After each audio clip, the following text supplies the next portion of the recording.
नमस्कार, मी राहुल कुलकर्णी. श्री राज ठाकरे यांचं 37 मिनिटाचं भाषण मी अत्यंत शांतपणे ऐकलं.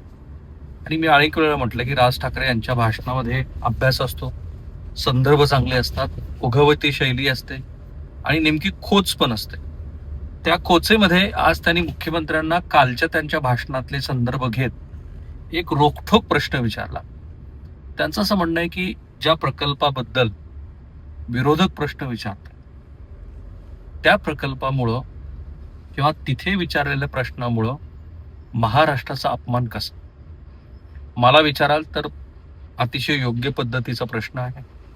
अर्थात त्याच्यामध्ये राजकारण नाही आहे का, कारण मिसिंग लिंक याच्या संदर्भामध्ये भले ते जगातनं आणलेलं तंत्रज्ञान आहे, पण ते ज्या ठिकाणी उभा आहे त्या ठिकाणी वाऱ्याची गती, त्या मार्गात जे काही इंजिनिअरिंग मार्वल तयार करण्याचा प्रयत्न केला गेला, 7,000 रुपये कोटी खर्च झाले.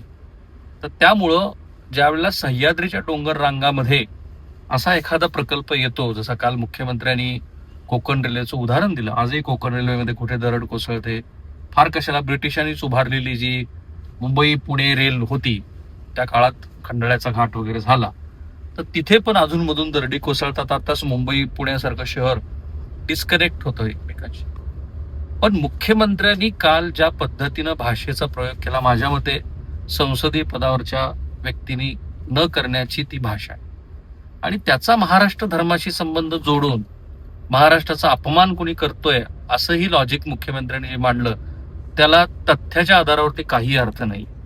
आणि म्हणून राज ठाकरे यांच्या त्या मुद्द्याच्या संदर्भात आत्ता जी राजकीय परिस्थिती महाराष्ट्रामध्ये तयार झाली आहे, ते एका अर्थाने फडणवीस यांचीच कशी गोची करत चालली आहे असं जे त्यांना सूचित करायचं आहे, हे सलग दुसऱ्या वेळेला त्यांनी केलं. हे मी काय म्हणतोय हे सगळं समजून घेण्यासाठी हा व्हिडिओ शेवटपर्यंत पहा आणि चॅनल सबस्क्राईब करा. आपण कालच्या मुख्यमंत्र्यांच्या भाषणाच्या संदर्भात बोलूया. मग तिथून राज ठाकरे यांनी तो प्रश्न काय विचारला. एक तर मुख्यमंत्र्यांनी, त्यांची हिंदी चांगली आहे मुख्यमंत्र्यांची, तरी सुद्धा हिंदीमध्ये ज्या पद्धतीनं ते बोलले त्याच्यामध्ये 2-3 शब्द त्यांचे निश्चित चुकलेले.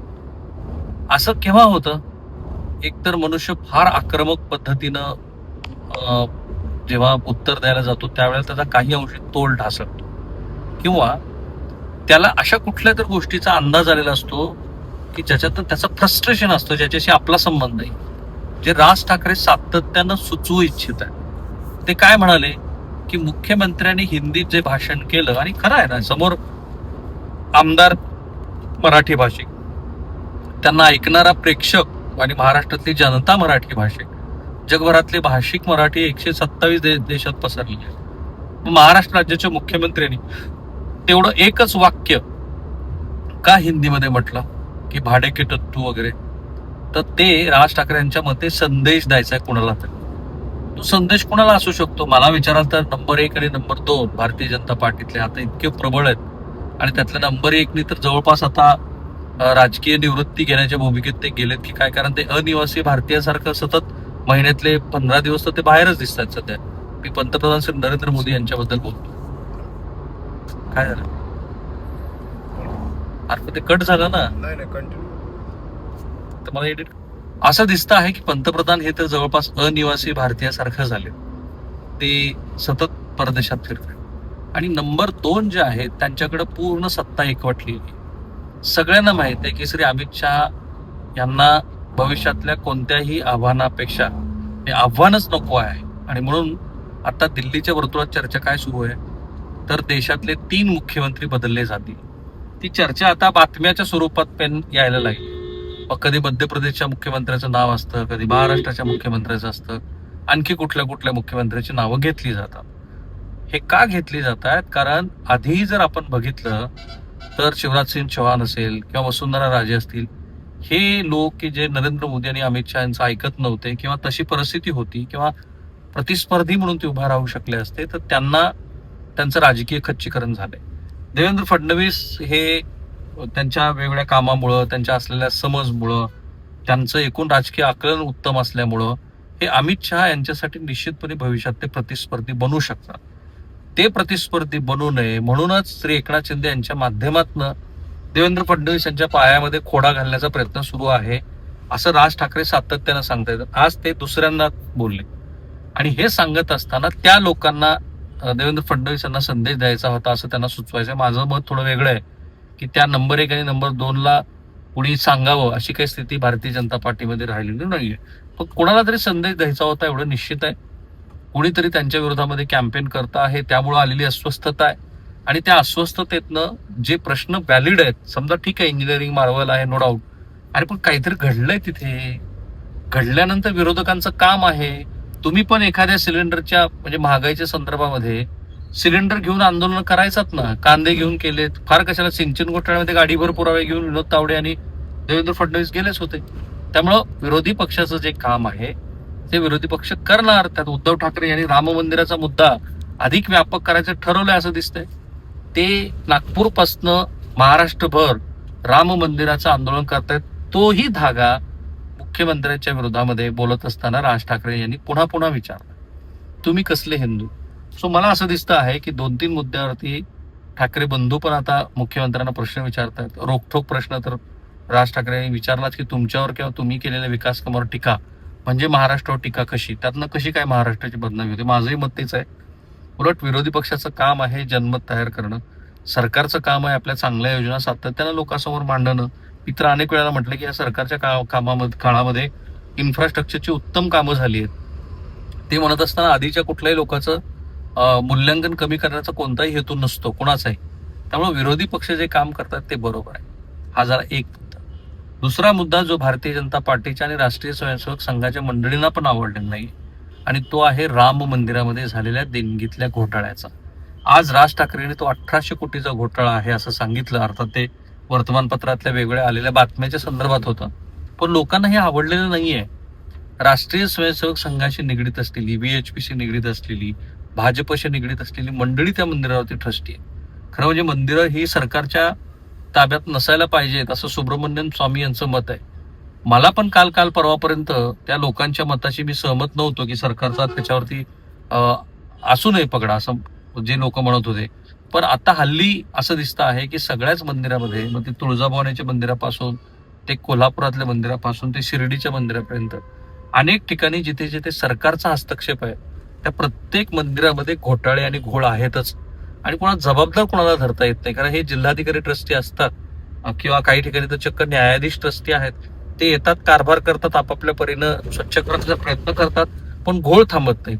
आणि घोळ नाही थांबले की पुन्हा ह्यांना वाचवणारी यंत्रणा प्रशासनात बसलेली आहे. अशा स्थितीमध्ये जसं आज चंपतराय आणि मंडळींनी पत्र लिहिलं, ते वाचलं मी काल चंपतराय यांचं पत्र. ते म्हणाले की जेव्हा SITचा तपास पूर्ण होईल तेव्हा मी बोलेन. काय बोलणार, याच्यामध्ये तर घोटाळा झालाच आहे. 1800 कोटी रुपये घोळ झाला असं राज ठाकरे म्हणतायत. तिथे संपत्ती विकत घेतली, आपल्या मैत्रिणींना भेट वस्तू दिल्या, अक्षरशः मोज्यातनं पैसे लोकांनी चोरून नेले भाविकांचे. तो जो धागा आहे तो राज ठाकरे यांनी बरोबर पकडला आणि त्याच्यावरती ते हिंदुत्वाच्या मुद्द्यावरती भारतीय जनता पार्टीला प्रश्न विचारतायत. तेही चुकीचं नाहीये. माझ्या मते एका विरोधी पक्षाच्या नेत्याचं जसं भाषण असायला हवं तसं भाषण त्यांनी केलं.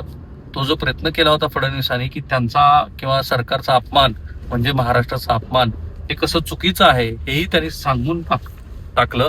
आणि त्याचबरोबर आपल्या उभवत्या शैलीमध्ये विरोधी पक्षांच्या आणि तुमच्या कार्यकाळातला जो फरक आहे की ते विरोधी पक्षात असतील तर ते राजकारण करतात आणि आता राजकारण करू नका असं म्हणणं ते कसं अयोग्य आहे हे माझ्या मते महाराष्ट्रामध्ये आत्ता विरोधी पक्ष थोडे जागृत व्हायला सुरुवात झाली. ती जी धुकधुकी होती ती आता जर उद्धव ठाकरे रस्त्यावर उतरत असतील राम मंदिराच्या मुद्द्यावरून का असेना तर ती धुकधुकी परत आली. राज ठाकरेंचं भाषण तेही उत्तम होतं. या मुद्द्यावरती जर आणखी विरोधक पुढे जात राहिले तर सरकारला व्हॅलिड प्रश्न विचारले जातील. लोकांना असं वाटतं आहे की महाराष्ट्रामध्ये जेवढा प्रबळ सत्ताधारी पक्ष आहे तेवढाच प्रबळ विरोधी पक्ष असायला हवा आणि त्या पक्षानं सरकारला प्रश्न विचारायला हवेत. अन्यथा जो धागा आमच्या एका बातमीचा, आम्ही कोल्हापुरात गेलो होतो, जो धागा राज ठाकरेंनी गुणगुणून दाखवला होता, आमची बातमी होती. त्याच्यात आम्ही अनेक कॉन्ट्रॅक्टरच्या तरुण जे कॉन्ट्रॅक्टशिप करताच्या तरुणींना विचारलं. त्यांनी सांगितलं की धक्का बसला की राज्य सरकारमधले काही अपवाद वगळता सगळेच मंत्री जवळपास टक्केवारी वाढवत आहेत आणि हे उघड सत्य आहे. मग त्या टक्केवारीचं प्रमाण ज्या वेळेला ह्या तरुण मित्रमैत्रिणींनी 50-60% गेलं असं सांगितलं तेव्हा तुम्ही काम काय करणार असा प्रश्न उरला. आता त्याचा आणि त्या मिसिंग लिंकचा तसा अर्थार्थी संबंध नाही, पण ते जोडलं गेलं. खुद्द मुख्यमंत्र्यांनी मुलाखतीमध्ये सांगितलं की जेव्हा एकनाथ शिंदे हे मुख्यमंत्री होते तेव्हा कामाचे पैसे वाढवले गेले, चुकीचे इस्टिमेट्स आणि चुकीच्या माहिती देऊन. किती वाढवले असावे? 50,000 कोटी रुपये, ज्याचे प्रकल्प एकनाथ शिंदे यांच्या काळामध्ये असे भरमसाठ मंजूर झाले होते. देवेंद्र फडणवीस यांनी सत्तेवरती आल्यानंतर ते रद्द केले. ते त्यांचं चांगलं काम आहे, पण अर्थात ते करत असताना मंत्रालयाची टक्केवारी थोडीच थांबली आहे, इन्स्टिट्यूशनल करप्शन थोडंच थांबलेलं आहे. लोकांना या सरकारबद्दलची आत्मीयता वाटत असेल इन्फ्राच्या कामामुळे, पण बाकीच्या गोष्टी आहेत ना. तो प्रश्न राज ठाकरे यांनी विचारला आणि म्हणून या भाषणाचं मी विश्लेषण केलं. मला असं दिसतंय की विरोधकामध्ये थोडी थोडी का असेना पण दुगदुगी यायला लागली, कारण त्यांनाही माहिती आहे की लढाई निकराची. तुमचं काय मत आहे? या व्हिडिओच्या कमेंट बॉक्समध्ये जरूर मला थांबूया.